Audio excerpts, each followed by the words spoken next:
Go. Hello everyone, this is Casey from iZugar. Today we are going to check how good our new lens work in a macro scale.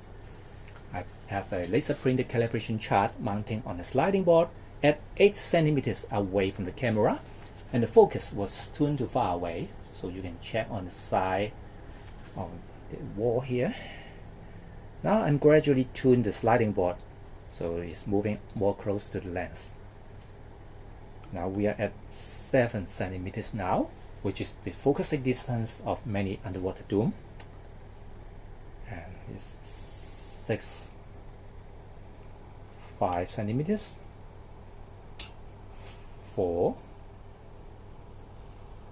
3 centimeters, 2 centimeters, which is less than 1 inch now, and 1 centimeters. I think as long as you're not scratching the lens, it's all up to your creativity to describe the story in fisheye. We have undistorted design, we have APO, so we can have your story in fisheye in the maximum possible quality, even in a macro scale. I think you will love this video, and I wish we can meet in person very soon. Bye bye.